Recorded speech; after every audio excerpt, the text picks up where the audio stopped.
Hello friends, unique educator channel पर आपका फिर से स्वागत है। मैं संजीत कुमार। हर दिन की भांति आज भी हम लोग एक नए टॉपिक को शुरू करेंगे। तो आइए टॉपिक जान लेते हैं कि टॉपिक क्या है, क्या शुरू करना है हम लोगों को देखेंगे। टॉपिक दिया गया है आपके सामने, विद्युत द्विध्रुव के कारण किसी बिंदु पर विभव निकालना है। अर्थात इसको हम अंग्रेजी में आपको पढ़ के बता रहे हैं, potential at a point due to an electric dipole, यानी कि किसी विद्युत द्विध्रुव के कारण जो है हमें विद्युत विभव निकालना है। ये कैसे निकलेगा, आइए इसके बारे में जानते हैं और वीडियो को शुरू करते हैं।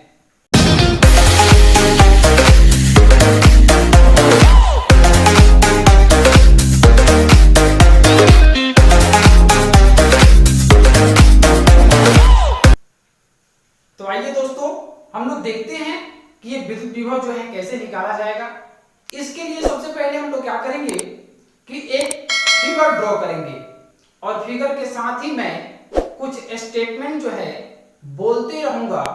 आप उस स्टेटमेंट को भी लिखेंगे और साथ ही साथ फिगर को भी ड्रॉ करेंगे। इससे होता क्या है कि आपको थोड़ा आसानी से समझ में आएगा कि कौन से स्टेप में कौन सा फिगर हम बनाए हैं, कौन सा लाइन कैसे ड्रॉ किए हैं। इसको स्टेटमेंट के साथ लिखते रहेंगे जैसे कि मैं बोलते रहूंगा। तो आइए शुरू किया जाए। इसके लिए क्या करना है हम लोगों को, तो सबसे पहले हम लोग एक फिगर को ड्रॉ कर लेते हैं और इस फिगर में हमको क्या मानना है, तो एक इलेक्ट्रिक डाइपोल, जैसे कि आपको बताया गया होगा इलेक्ट्रिक डाइपोल। इसमें हम लोग एक इलेक्ट्रिक डाइपोल मानते हैं, जैसे कि मान रहे हैं, देखिएगा यहाँ पे मान लेते हैं कि माइनस चार्ज है और ये माइनस क्यू, और ये मान लेते हैं कि ए बिंदु है। इससे कुछ दूरी पर, दूरी क्या है मैं आपको क्लियर करूंगा कितना दूरी है, लेकिन यहाँ पे हम मानते हैं प्लस, यानी कि प्लस क्यू चार्ज। इसको हम लोग बी बिंदु मान लेते हैं। अब क्या कीजिएगा, यहां से डॉट डॉट थोड़ा सा दिखा लीजिएगा और इसको आप एक्स एक्सिस मान लीजिएगा। ऐसे आपको पता है कि इस एक्सिस को एक्स एक्सिस, और ऐसे अगर सीधा होता है तो उसको वाई एक्सिस मानते हैं। अब हम क्या करते हैं कि इस दोनों बिंदुओं के बीच में हम एक पॉइंट लेते हैं। इस पॉइंट को हमको क्या करना है कि यहाँ पे ओ बिंदु मान लेना है। ये केवल मैं फिगर ड्रॉ कर रहा हूं, स्टेटमेंट जब बोलूंगा लिखने के लिए तब आप लिखिएगा।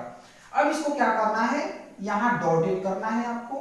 डॉटेड करने के बाद आप क्या कीजिएगा कि अब देखते हैं कि ये जो है विद्युत द्विध्रुव दो भागों में बढ़ गया। और आपको मैं बताया हूं कि विद्युत द्विध्रुव जो होता है उनके बीच की दूरी 2l होता है, यानी कि इनके बीच की दूरी यहां से हम बात करते हैं यहां तक, तो ये 2l हो जाएगा। जब 2l होगा तो हाफ कितना होगा जी, तो l, और इधर वाला हाफ कितना हो जाएगा जी, l हो जाएगा। तो l कितना मिल जाएगा जी, 2l हो जाएगा। अब देखिएगा, अब हमको करना क्या है, तो यहां पे जब a बिंदु b बिंदु मान लिए तो हमको तो कहीं दूर न निकालना है जी। तो हम क्या करेंगे, इससे केंद्र से कुछ दूरी पर एक बिंदु मान लेंगे P, और इसका कोऑर्डिनेट कितना होगा जी, एक r और एक थीटा। चलिए ये तो हो गया। अब आपको एक और भी चीज करना है कि यहां से A बिंदु से और P बिंदु से डॉट के साथ कल्पना करके मिलाना है, ऐसे डॉटेड। चलिए हमने मिला लिया। इसके बाद फिर B बिंदु से डॉटेड आपको मिलाना है, B बिंदु से मिला लीजिए। इतना मिला लेने के बाद अब आपको स्टेटमेंट जो है लिखना है। उसके बाद और भी इसमें फिगर बनाना है, लेकिन उसको स्टेटमेंट के साथ बनाएंगे, तब जाकर के आपको क्या होगा जी, अच्छा से समझ में आएगा। तो क्या स्टेटमेंट लिखना है, हेडिंग डालेंगे स्टेटमेंट इस फिगर के नीचे, यानी कि स्टेटमेंट का हिंदी होता है कथन। और कथन में आपको क्या लिखना है, यही चीज कि मैं जो बोल रहा हूं लिखना होगा। माना कि AB एक विद्युत द्विध्रुव है जिनके बीच की दूरी 2l है। आप आराम से लिखेंगे, कोई परेशानी नहीं होना चाहिए। माना कि AB एक विद्युत द्विध्रुव है जिनकी बीच की दूरी 2l है। इसके बीच में मैंने एक O बिंदु माना और इस बिंदु O से, देखिएगा, इस बिंदु O से स्मॉल r दूरी पर एक बिंदु P है। एक बिंदु क्या है जी, P है, जहां पर हमें विद्युत विभव क्या है जी, निकालना है। इतना स्टेटमेंट आपको लिख लेना है। उसके बाद एक और चीज आपको हम बता दे रहे हैं, क्या लिखना है, तो जहां, इसमें हम शो कर दे रहे हैं, जहां ओपी बराबर, यहां देख लीजिएगा, ओ से लेकर के पी तक, तो ओपी बराबर कितना है जी, आर, तो आर लिख लिए हम। उसके बाद एक और चीज आपको दिखाना है, एक्स ओ पी, तो एक्स ओ पी बराबर यहां पे मान लीजिएगा थीटा, तो क्या कीजिएगा, कोण एक्स ओ पी बराबर क्या मान लीजिएगा जी, थीटा। चलिए ये तो क्लियर हो गया। अब फिर पैराग्राफ चेंज करके आप स्टेटमेंट में लिखेंगे, क्या लिखना है आपको, ओपी को बढ़े हुए भाग पर, जैसे कि हम बढ़ा हुआ भाग बना दिए, ओपी के बढ़े हुए भाग पर ए से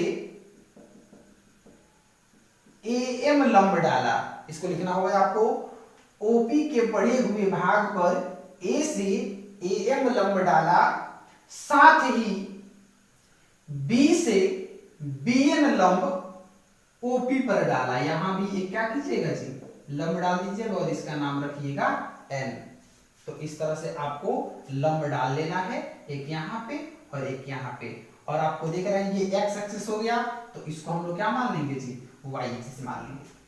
अब यहां आप देख रहे हैं एल है और ये आपका 2l है।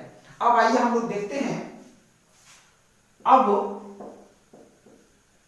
त्रिभुज, अब त्रिभुज से हम लोग क्लियर करेंगे, त्रिभुज एओएम में, त्रिभुज एओएम में, क्योंकि अब आपका स्टेटमेंट पूरा हो चुका है। अब स्टेटमेंट पूरा जब हो चुका है तो इसका हम लोग कैलकुलेशन करेंगे, विद्युत विभव जो है हम लोग निकालेंगे। त्रिभुज एओएम में क्या करना है आपको, निकालना है cos थीटा। क्या निकालना है, cos थीटा। तो cos थीटा बराबर में क्या होता है आपको मालूम होना चाहिए। cos थीटा बराबर में क्या होता है जी, आधार बट्टा में कण। चलिए आधार बट्टा कण हो गया, तो उस फिगर में देखते हैं कि आधार कौन है, कण कौन है। तो सबसे पहले थीटा के सामने वाले कोण को हम लोग इसको भी मानेंगे थीटा। और जब इसको थीटा मान लिए तो आपको पता होना चाहिए ट्रिग्नोमेट्री से कि थीटा के सामने वाले को लंब बोलते हैं। जब इसको लंब बोलेंगे तो नीचे वाला आधार होगा और ये वाला कण होगा। तो जब ये वाला आधार होगा यानी कि आधार क्या हो जाएगा जी, ओएम हो जाएगा। क्या होगा, ओएम, और कण क्या हो जाएगा, एओ। तो यहां देखिएगा cos थीटा बराबर आधार, आधार कितना आ गया जी हम लोगों का, ओएम, और बट्टा में कण, तो कण कितना है, कण आप देख रहे हैं एओ, तो एओ रख लिए। अब देखिए जब उतना रख लिए तो अब हम यहां से ओएम का वैल्यू निकालते हैं, किसका जी, ओएम। जब ओएम का वैल्यू निकालते हैं तो ओएम बराबर में कितना हो जाएगा जी, तो ये आपका नीचे है बट्टा में यानी कि भाग में, बराबर किधर जाएगा तो गुणा में, तो ये हो जाएगा एओ cos थीटा। अब देखिएगा ओएम अब बराबर एओ, देखिएगा ए से ओ तक के बीच की दूरी ये है और इतना ही दूरी नीचे अगर हम चलते हैं तो कितना है जी, एल है। तो उसके लिए हम क्या ले लेंगे जी, एओ के बदले इसके बदले हम लेंगे एल, और cos थीटा है तो cos थीटा, ये हो जाएगा cos थीटा। तो हमारे सामने किसका वैल्यू निकला जी, तो ओएम का वैल्यू निकला, किसका, ओएम का। आइए और भी हम आगे बढ़ते हैं, इसको देखते हैं। तो ये चीज था हमारा ओएम, और यहां तक देख रहे हैं कि ये चीज आपका ओ से लेकर के पी तक की बिंदु क्या है जी, आर है। हमको विद्युत विभव क्या निकालना है, पी पर निकालना है। तो पी के लिए ना बिंदु लेंगे जी, तो पी के लिए जब हम बिंदु लेंगे, दूरी लेंगे, तो अब हम लेंगे एमपी। एमपी बराबर वैल्यू निकालेंगे यानी कि एम ओवर पी। तो एमपी जब निकालेंगे तो एमपी बराबर कितना होगा, तो एक तो ये आ गया है ओएम प्लस आर, ओएम आप प्लस कितना हो जाएगा जी, आर। तो एमपी बराबर में देखते हैं ओएम, ओएम कितना है आपका, यहां पे वैल्यू दिया गया है एल cos थीटा, कितना है एल cos थीटा, आप प्लस कितना हो जाएगा जी, आर। तो आप देख रहे हैं यहां पे ओएम हो गया और इतना टोटल दूरी को हम लोग आर रखे हैं, तो ये आर हो गया। अब देखते हैं कि एमपी बराबर L cos theta plus R, L जो cos थीटा प्लस r है, ये लगभग, इसको हम लोग लगभग पढ़ेंगे, लगभग किसके बराबर है, यहां से m से लेकर के p तक किसके बराबर हो सकता है, तो a ओवर p के बराबर हो सकता है, यानी कि लगभग किसके बराबर जी, ap के बराबर। तो इसको हम लोग लिखेंगे ap और यहां मान लीजिएगा इक्वेशन फर्स्ट। पुनः यहां से देखेंगे आप, क्या देखना है आपको कि अब यहां एक त्रिभुज में तो हम देख लिए, इस आप आवेश के लिए देख लिए, इस चार्ज के लिए देख लिए, अब हमको इस चार्ज के लिए भी आपको डिस्टेंस दूरी निकालना है। आइए उसको देखते हैं। त्रिभुज, उसका नाम क्या होगा जी, OBN में, यहां आप देख सकते हैं OBN में, इसमें भी आपको निकालना होगा cos थीटा। जब cos थीटा निकालिएगा तो हम आपको बताए कि cos थीटा के सामने वाले को लंब बोलते हैं, तो लंब के साथ ये आधार और ये हो जाएगा कर्ण, तो cos थीटा बराबर में अभी हम आपको बताए थे कि कितना होता है जी, आधार बट्टा में कर्ण। तो यहां भी रखेंगे, अगर हम आधार बट्टा में कर्ण, तो देखिएगा आधार का वैल्यू दिया कितना है जी, तो आधार का वैल्यू थीटा का सामने वाला लंब, तो ये होगा आधार, यानी कि ON, कितना होगा जी, ON, और बट्टा में कर्ण, तो कर्ण का वैल्यू कितना है जी, OB, तो OB रख लेंगे। अब देखिए हमको किसका वैल्यू निकालना है, ON का ना निकालना है, तो ON जब निकालेंगे तो OB जो है इधर आएगा, तो मिल जाएगा हमको cos थीटा, जब L cos थीटा। अब हम देख रहे हैं कि ON का वैल्यू ना मिला है जी, लेकिन हमको ON से क्या मतलब है, हमको तो NP ना निकालना है, क्योंकि NP के सामने ना है ये आवेश, तो NP निकालेंगे। जब NP निकालेंगे तो NP बराबर आपके सामने तो कोई वैल्यू दिया नहीं है, NP अगर दिया भी है तो केवल R दिया है, नहीं दिया है ना, ये तो O से ना दिया है, OP बराबर R है। जब इतना बराबर R है तो हम केवल इतना निकालेंगे, तो कितना होगा जी, R माइनस ON हो जाएगा। देखिएगा टोटल दूरी है आपका R और यहां से ON, तो जब इतना निकालना होगा तो ON घटा लेंगे R में से, तो इसको हमने क्या किया जी, घटा लिया। जब इसको घटाएंगे तो NP बराबर में R, तो R रहेगा ही रहेगा, माइनस ON का वैल्यू कितना आया है, L cos थीटा, तो रख देंगे यहाँ पे L cos थीटा, और ये लगभग किसके बराबर होगा, आप थोड़ा ध्यान रखेंगे, NP, तो NP किसके बराबर हो जाएगा, NP किसके बराबर होगा, तो यहां से देखिएगा BP के बराबर, किसके, BP के बराबर, तो यहां रख लेंगे BP बराबर, चाहे यहीं पर डायरेक्ट लिखेंगे R minus L cos theta बराबर होगा लगभग किसके बराबर जी, तो BP के बराबर। इसको मान लीजिएगा इक्वेशन सेकंड, आप इसे नोट कीजिए, हम इसके कैलकुलेशन को और आगे आपको समझा देते हैं। तो देखिएगा हम लोग के सामने यही ना दो समीकरण मिला था जी, MP बराबर R plus L cos theta और NP बराबर R minus L cos theta, और हमारे साथ जो फिगर था उस फिगर को हम थोड़ा सा एक बार और बता रहे हैं आपको, यहाँ एक आवेश था और यहाँ एक आवेश था, इससे हम ऐसे चार्ज ले रहे थे, ये माइनस क्यू था, ये प्लस क्यू था, तो देख रहे हैं आप कि ये जो दूरी था ये माइनस के लिए होगा और ये जो दूरी है ये प्लस के लिए होगा। अब हमको यहाँ पे निकालना है कुल विभव, क्या निकालना है जी, कुल विभव। तो कुल विभव के लिए क्या करेंगे, V बराबर V1 प्लस V2, और V1 प्लस V2 क्यों कर रहे हैं, तो एक आवेश के लिए V1 और यहाँ के लिए आवेश के लिए V2, और जब दोनों के विभव को जोड़ देंगे तो इस P बिंदु पर हम लोग को क्या मिल जाएगा जी, विभव प्राप्त हो जाएगा। तो देखिए V बराबर V1 का वैल्यू आपको हम विभव का फार्मूला जो है इसके पीछे वाले वीडियो में बताए हैं, यानी कि 1/4 pi epsilon not into Q/R होता है, यानी कि आवेश बट्टा दूरी। तो Q यानी कि V1 के लिए दूरी क्या है, आवेश क्या है, माइनस Q, तो माइनस Q, और इसके लिए हमारे पास दूरी क्या निकला हुआ है, MP बराबर R plus L cos theta, R plus L cos theta, plus है तो प्लस रखेंगे V2, तो V2 का वैल्यू भी वही सही रखेंगे 1/4 pi epsilon not into Q1 मतलब Q/R होता है, तो यहाँ माइनस Q था, यहाँ पे प्लस Q होगा क्योंकि यहाँ पे प्लस Q होता है, और बट्टा में R, तो R क्या है जी, R minus L cos theta, R minus L cos theta.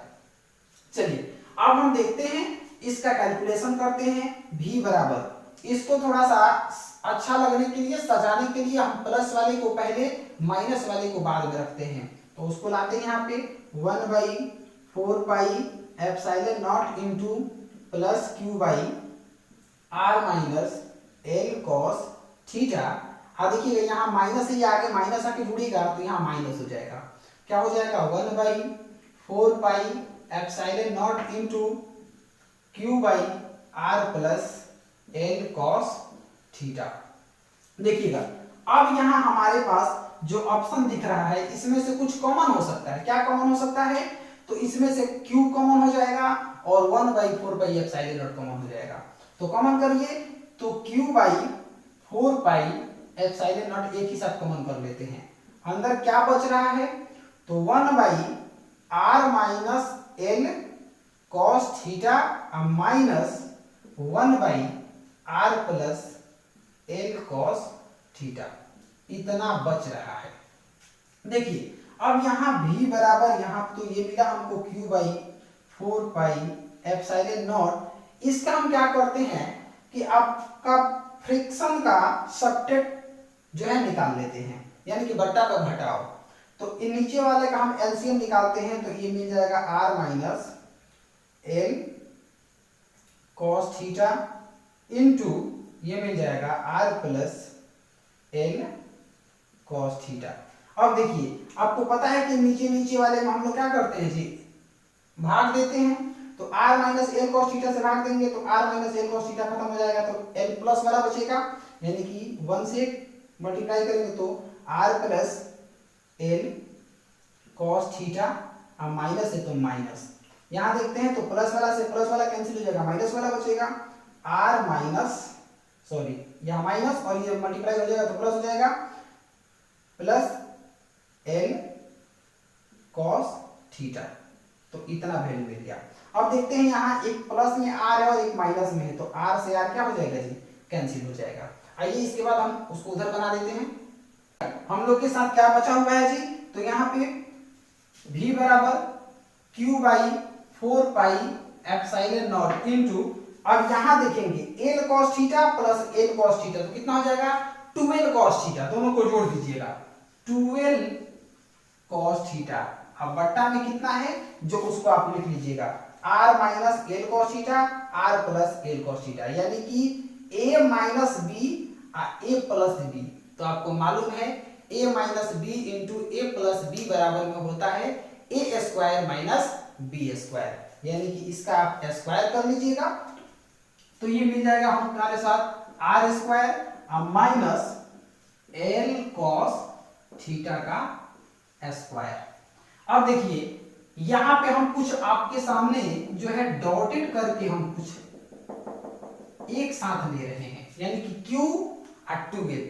तो Q12 को आप लोग पढ़े होंगे इसके पीछे वाले वीडियो में, विद्युत द्विध्रुव आघूर्ण जिसको P से सूचित किया जाता है।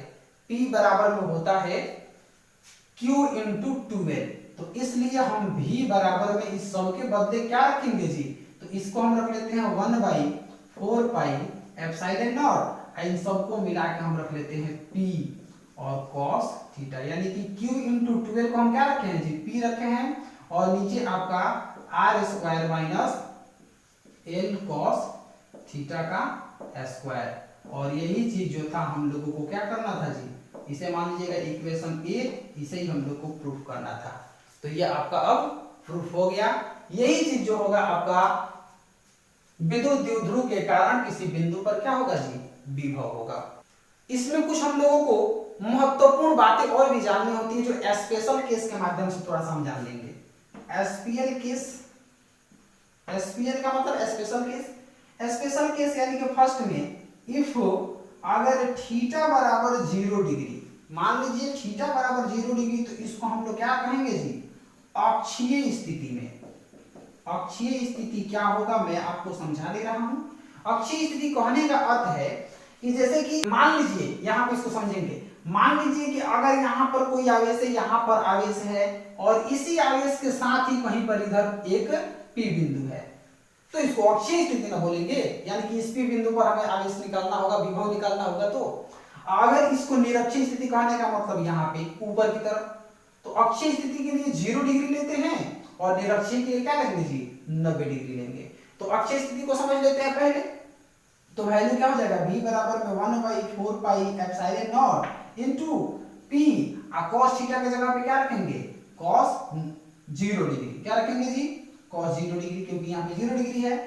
इसके बाद नीचे दिया गया है r square minus l cos theta, तो थीटा की जगह पे 0 डिग्री का स्क्वायर। अब देखिएगा v बराबर में आपको मालूम है रहना चाहिए कि cos 0 का वैल्यू कितना होता है जी 1। जब cos 0 का वैल्यू जब 1 होगा तो यहाँ cos 0 वैल्यू खत्म, ये वैल्यू खत्म, यानी कि केवल 1 बचेगा, यानी कि 1/4 पाई एप्सिलॉन नॉट इनटू केवल ऊपर p बचेगा और नीचे r स्क्वायर और यहाँ पे केवल क्या बचेगा जी माइनस l स्क्वायर। तो ये आपका अक्षीय स्थिति वाला था। इसी प्रकार अगर हम दूसरी स्थिति को अगर हम समझते हैं कि इफ थीटा बराबर 90 डिग्री, तो थीटा बराबर 90 डिग्री कौन सी स्थिति होगा जी निरक्षीय स्थिति होगा। जब निरक्षीय स्थिति होगा तो हम समय नहीं गवाते हैं आपका, शॉर्टकट में हम आपको समझा देते हैं कि v बराबर में कितना वैल्यू मिल सकता है। तो हम यहाँ पे वैल्यू कितना रखेंगे 90 डिग्री, और जब 90 डिग्री रखेंगे तो cos 90 का वैल्यू कितना होता है जी 0, और जब 0 रखेंगे तो टोटल से आपका कैलकुलेशन करेंगे, गुणा करेंगे, 0 आ जाएगा, यानी कि v का वैल्यू कितना मिलेगा जी 0 मिलेगा। तो इस तरह से आपका अक्षीय और निरक्षीय स्थिति भी जान गए। आपको ये वीडियो कैसा लगा कमेंट करके जरूर बताएं, और आप लगातार पढ़ते रहें, मेरे चैनल के साथ बने रहें, शुरू से अंत तक वीडियो अवश्य देखें जिससे आपको कोई परेशानी ना हो। अगर किसी भी तरह का कोई परेशानी हो रहा है तो आप कमेंट करके जरूर बताएं, और वीडियो कैसी लगे, अगर अच्छी लगी तो लाइक करें, इन सब चीजों को बताएं और अपने दोस्तों के साथ इस वीडियो को जरूर शेयर करें। तो इसी के साथ हम लोग मिलते हैं नेक्स्ट वीडियो में, तब तक के लिए धन्यवाद।